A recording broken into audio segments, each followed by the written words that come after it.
Welcome to the review of the Suzuki Fronx. This is a car that was introduced last year by Suzuki, and let's hope Toyota is not actually having plans to come and take this car and name it a Bronx. I'm kidding. But I was actually passing by the dealership and I was like, Ish, I don't actually have enough time, but let me just stop for a little 20 minutes and do this review. Because for me, it's just to take the video and I'm gonna do the whole editing afterwards, and that is what takes most of my time. Whenever I see this car from the front, I always confuse it with the Grand Vitara. They almost look the same.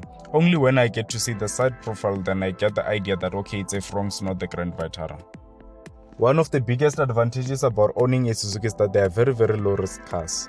And what this means is that you do not have to worry much about theft and hijacks more often like Polo drivers. And the biggest benefit of driving a low-risk car is that you pay less insurance premiums. But remember, when coming to insurance, everything is still subject to your risk profile as an individual. Well, the performance of this car does not differ much with the one of the Suzuki Baleno, Toyota Starlet, Urban Cruiser, Grand Vitara, as well as the Suzuki Jimny. So the performance is the same because they use the same 1.5 liter natural aspirated engine with 77 kilowatts of power. So the performance is the same. What I like about the engine is that it is actually fuel efficient.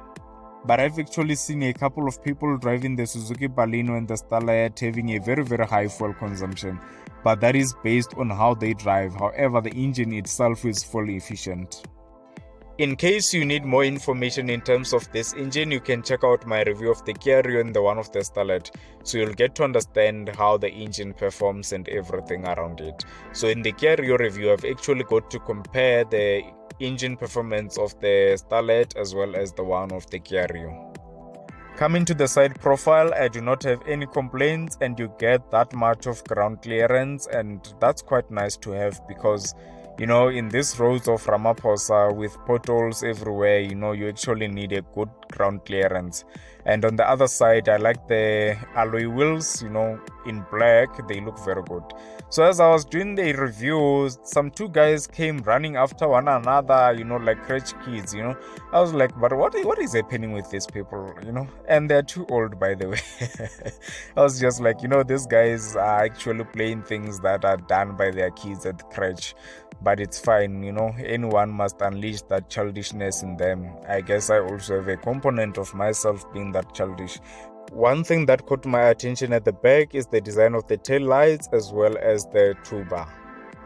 So the nice thing about a brand like Suzuki is that you do not have to fight for features, and this car comes with a reverse camera and park distance control. Trust me, if it is to go to Toyota, they're going to actually remove the reverse camera and put it in the top of the range model. That's how they operate. Well, I once got into trouble for saying a camera instead of a camera.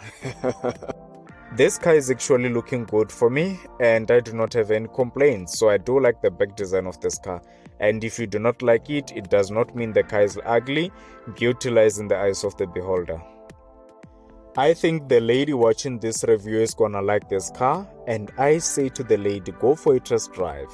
And when you get there, do not give the salesperson your phone number because they're gonna be calling you every day. So that is just a tip I'm giving you. I hope you did listen to me.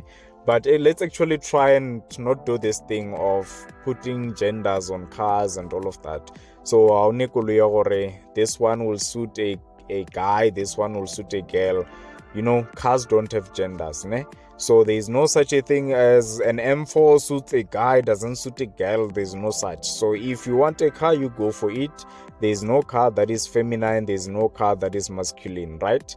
And on the other side, we must try and, put the budget first before we think of buying the car. So the budget is the one that must guide you if whether you can afford to buy the car or not. Because in most instances, people get to buy cars that they cannot afford in the name of, I like the car. Coming to the interior, this is not a top of the range, don't expect leather seats. But one thing that you can already see is ISOFIX points. So you can actually get to put a baby seat over there. And you do get those comfortable seats. I don't know how Suzuki got to make these super comfortable seats. They are not hard. You don't need massage therapy after sitting here for too long. You get aircon air vents and charging ports for back passengers as well. The door panel is made up of a good quality plastic, and you also get electric windows. I think everything looks good on the car, but one tip that I can give you is that when you think of buying a car, more especially as a young person who's still trying to figure out a lot of things in life, try and think about the money first before you think about the car. So make a financial decision, but not a car decision. What I'm trying to say is that know your budget, understand how much you want to spend every month on your car. Remember, the affordability of a car is not only determined by your monthly installments, but your monthly installments plus insurance, plus fuel costs, plus tracker, plus any other costs that may be accompanied with your car ownership. For example, you could be paying for parking on monthly basis, and any other thing that you might encounter that requires you to spend something. As we continue with the interior, you get an infotainment system that is touchscreen and you can connect with Android Auto and Apple CarPlay. The engine of the Fronx is mounted to a 4-speed automatic transmission, which I think would have been best if they used a 5-speed or 6-speed. The biggest disadvantage of this 4-speed automatic transmission is that the engine will be very loud at high speeds. So when you're cruising at high speeds, you expect the engine to be very loud, right? And then that is something that happens even with the Toyota Starlet and the Grand Vitara, the Baleno, the Urban Cruiser. Quite a lot of names for the same thing, which is confusing right now. One thing that I like even with the Toyota Starlet and the Baleno is that you get a center armrest, of which the Polo TSI entry level does not get, which doesn't make sense. One of the things that I've got to realize recently is that a lot of people have got nice cars with a lot of nice features, but they do not know what those features are for. But that is something that we'll address one of the good days, but for now, let us just focus on the Fronx, and we'll get to understand more as time goes. I guess you guys just have no option other than subscribing to my YouTube channel, and you'll definitely learn a lot of things. I'm kidding. I'm kindly asking you guys to subscribe to my YouTube channel and support this channel. Share the videos with the people that you think are in need of such information, and let us liberate you from a lot of financial mistakes that a lot of people get to commit out there. Stay tuned for more content that I'm going to be bringing. I'm not done with the review, so I'm going to do a test drive, and that's why I'm going to be explaining everything in detail about the car, right? So this was just to say, guys, there's a Suzuki Fronx in case you are looking for a car and you have got no idea what car to buy. There's a Suzuki Fronx. You could think about it. I'm not saying go buy it, but I'm saying there is the car. At least I've given you a little bit of background about the car, and you will definitely understand what the car is and it's all about. Then you'll make a wise financial decision, I guess.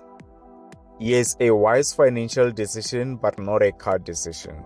I hope you got to learn something with regards to how you go about this thing.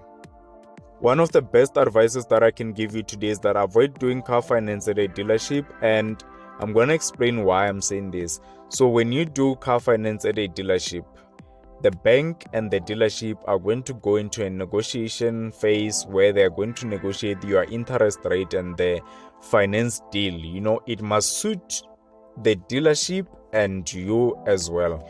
It must make commission for the dealership as well. But if you do your own application, you avoid having a high interest rate that the bank did not give you initially.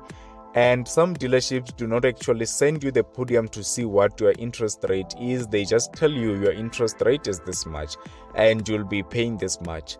So they don't want to disclose to you how your deal is structured from the bank. But when you communicate with the bank directly, they're going to send you the podium. For example, if they say your interest rate is going to be 12.5%, it will be kept there, and then it will not go. If you agree to it with the bank that, okay, 12.5% is sufficient for you and that is the best that you can get, then you continue with the deal. But here's the danger when you do it with the dealership. The bank may say that we're giving the client 12.5%, and the dealership says no, for us to make commission, at least give the client 13.5%, which is a high interest rate, by the way. And then now you are at a point where you get a high interest rate because the dealership also wants to gain commission from the interest rate that they're going to design for you. You get it? So that the bank gets to buy the car at a very, very high interest rate. So there's all those negotiations that happen at a dealership and the bank and all of that in order to make commission for the deal for the dealership, which is something that I want you to try and avoid doing. And go straight to the bank, call the bank, give them the code, give them whatever they want from you so that they can process your application, and they're going to send you the podium. And you can analyze these things by yourself. And if you cannot analyze, you can check my Instagram. I'm gonna leave my Instagram handle. You can slide my DMs there, then I'm gonna analyze it for you and show you which one is best to take. Not really show you, no, I mean not really choose for you, but show you which one is best to take. Whatever you take, it's up to you. Ne? So I'm just trying to be generous. You can use this opportunity while it is still there. I may not be doing this in the next 2 months, but I'm only offering it for now. Please subscribe to my YouTube channel and stay tuned for more content.